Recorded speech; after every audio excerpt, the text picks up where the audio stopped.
subject of stance, so using different kinds of stances. Every martial art has different stance, and footwork. So I wanted to make a video and chat about, because I made the video before about stance, and that in Wing Chun, ultimately you don't need a stance. You don't need to really work from here. I want to be there, all footwork, and put a couple of exercises in that video. And a couple of people actually recently messaged me like, usually like your videos, but what the hell are you talking about? That wouldn't work in a fight. It was taken out of context.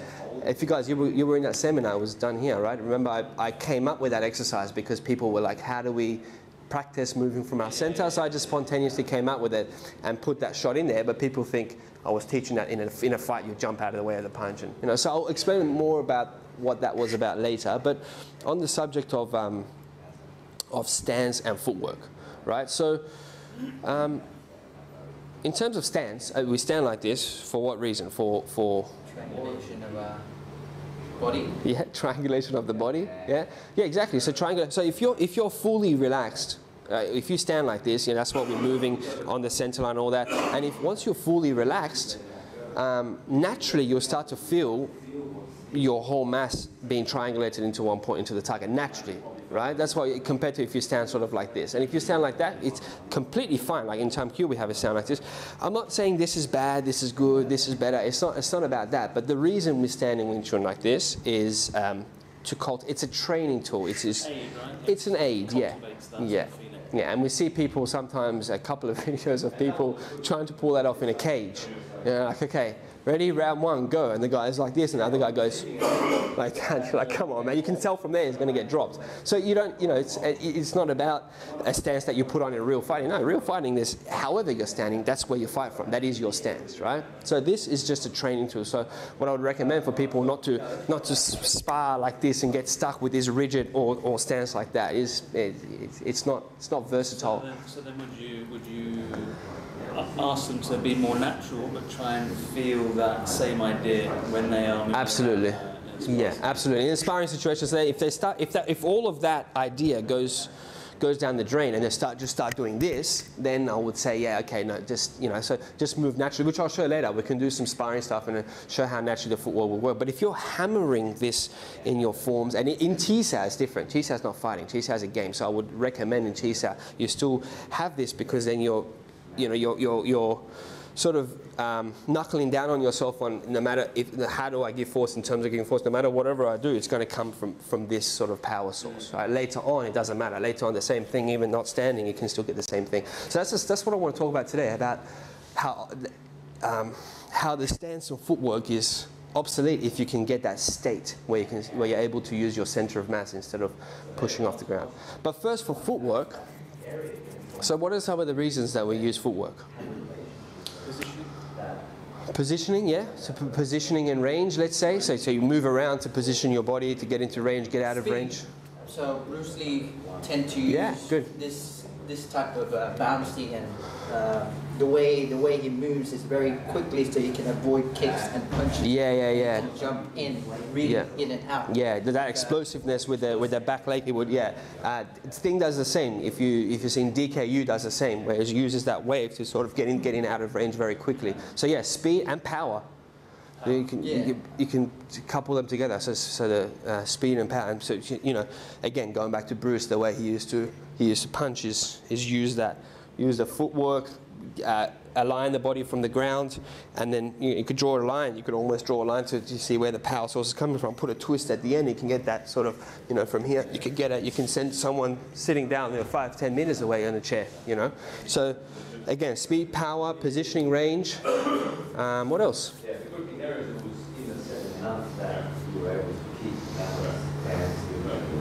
Maybe footwork for balance, stability, right? For example, someone's coming in to tackle you, so if you're restricted within a footwork, I'm going to come here so I can uppercut him like that. Whereas, as they're coming in, I'm about to fall over, but the way that I position my leg behind me, or just like when you're about to fall out, so you're walking and you're about to fall, naturally this leg lands to gain stability and balance, right? So when you're redirecting momentum and stuff like that, naturally you're using, we can call it footwork, because the foot is working to be positioned under the body, right? Yeah, just like Yeah, so let's have those three things. So we say footwork, we have positioning and range, and we have speed and power, right? Now with that, the stability one, stability and balance, that is something that I think most people can't do footwork for that. That has to be a natural reaction anyway. When you're about to fall, you don't think, or best example is when you're walking. You don't think, you know, so let's say I want to walk here, and then I see my friend, he calls me, hey, how you doing? Hey, I'll walk this way. So I don't have to think, okay, from here, I'll position my weight here, and I have to turn, and I'll go this way. We naturally move like that throughout the day, right? So I think that is something that, if you can find your center of balance, your center of mass, and you're always, if you own that, right? Rather than getting used to pushing off the floor from this leg to that leg. Now, I'm not saying that's wrong, but that's just that I'm just proposing that there's a different method than using footwork where you use that connection to the ground, you use force from the ground. That's all I'm saying. I'm not saying that's the other way is better or worse. I'm just proposing something for discussion, right? So, yeah, so that stability stuff is going to be natural. Now, talking about range, positioning, so different martial arts use different stuff. So Wing Chun usually is quite linear. Fencing is quite linear. Fencing is the most linear, right? So from here, you're just going, you know, just angles like this. You got some Chinese martial arts like, you know, Tai Chi has circular. Wushu is very circular. You know, Jet Li does the circular. So the footwork is very circular. You got most Filipino martial arts like Sila are quite triangular. You know, so if you're here, because there's weapons as well, so you're always going, yeah, doing something like this, which we do in Wing Chun as well on the dummy. You know, so we're doing that. You know, so you can go triangle, straight on, or there. Now, to always go this way. To preempt that, I'm going to have footwork to always try to blindside him, or to always go, or to always Wing Chun, no matter what, I'm just going to go in here. This, I believe, is linear thinking. You know, so you're not going to be malleable enough to be able to use whatever. I think footwork for positioning and range definitely has to be situational. It has to be situational. So while it's great to work on footwork exercise and stuff like that, now that is very good. Let's say Conor McGregor, he does a lot of footwork stuff, some really good stuff as well with the sticks you see he does with the Ido Portal and stuff. And that's just, he just gets very, very good at moving these two with super speed, like what you said, like DK and Bruce Lee do the same thing as well, right? Now that's what they do, and now I think, I've seen someone like Conor doesn't use it as I'm going to place my foot here, I'm going to do that. He gets so good at moving these two around as a couple and united with each other, that basically he uses them to move his body wherever he wants as fast as possible, right? What I'm saying is something very similar. But what I'm saying is, instead of using these kind of exercises, if you're able to tap into your center, which is where you walk, you know, with, you're able to move that around and position, and your feet will follow. Takes away the thought process. Takes away the thought process. Yeah.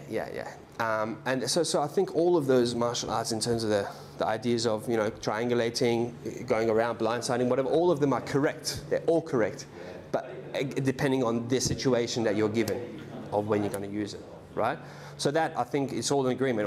I mean, let's say the way I teach is in agreement with all those arts. In terms of momentum, redirection, and stability, I think it's in agreement with, that's just balance, right? Keeping your balance. You don't have to think about, okay, let's fall off and I'll use this leg or that leg. You just have to keep your center of balance, and you can do that. Then the other one was speed and power, right?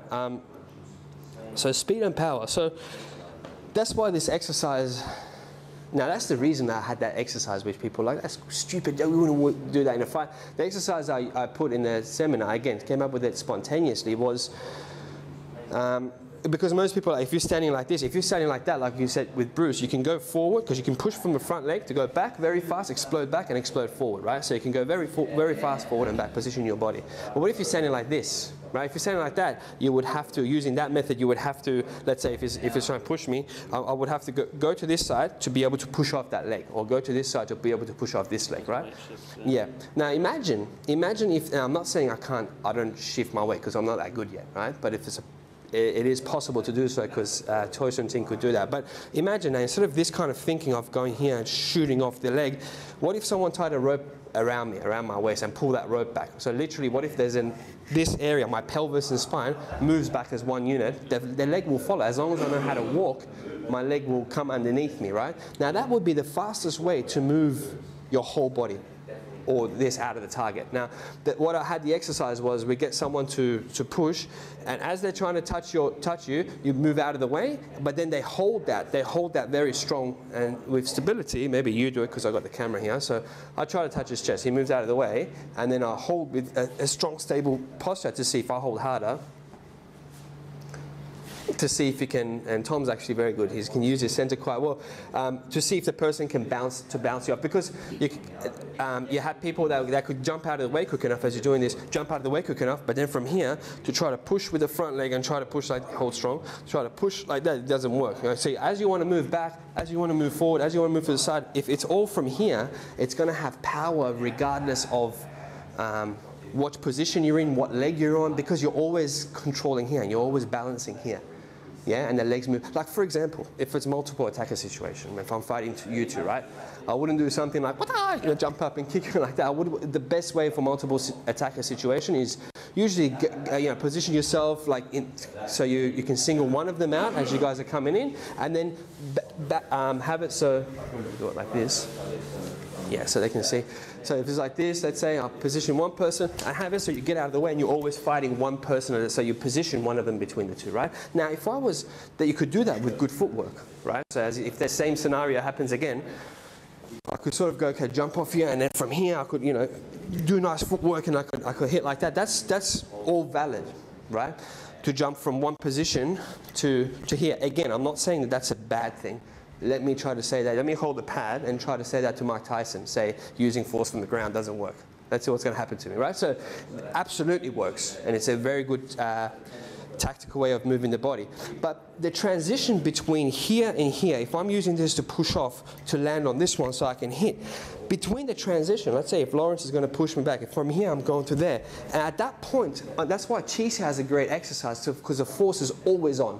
The force doesn't, it's not a sort of on-off where you can go, okay, from here, I'll position myself here so I can hit like that, right? It's always on you. So that's why it's a very good practice I think all martial artists can start applying in whatever they're doing.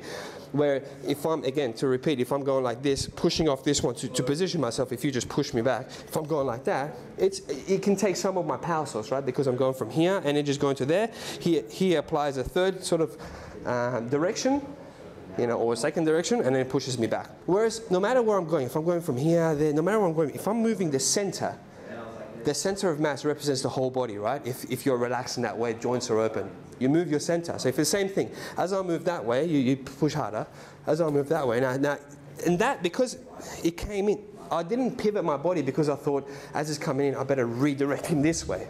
There's no preempted. It's just, you'd lose that power again if you did that. You'd lose that power again if you preempt the thing. I'm going to do this, I'm going to do that. You're holding your center, and as a result, the practice of Wing Chun with the circles, the moving from your center, as his force comes in, naturally, the force comes in, just like if you have a ball on top of a swimming pool, right? You try to make it sink with one finger, it's going to spin like that, right? Because it's got that holistic sort of force from the water pressing it back up, and it's round, right? Like our joints here. So that kind of thing would happen if I'm doing something. If you're really coming in, if I'm doing something like that. So this is just taking in the force and giving it back, just like the ball takes in the force. Not even giving the force; it just spins it back straight away. So you haven't even got to maintain or have that idea of triangulation in that concept. It's just simply being able to move from your center and maintaining that control. Yeah, well, the triangulation, naturally, hopefully there's some of it coming from the practice you've done, because that's the most efficient way in Wing Chun. If you're using that the triangulation is just, there is a target and your mass is focused to that target. That's what it is. That's what they call forward force, whatever. It's just that focus of all of this is focused there, right? But within that focus, there's roundness, because the joints are round and we have these angles where we try to move within. So there's not one shape that you can put down Wing Chun mechanics to. There's triangle, there's straight lines, there's circles, all within one. That's why there's so many vectors happening at the same time. Do you know what I mean?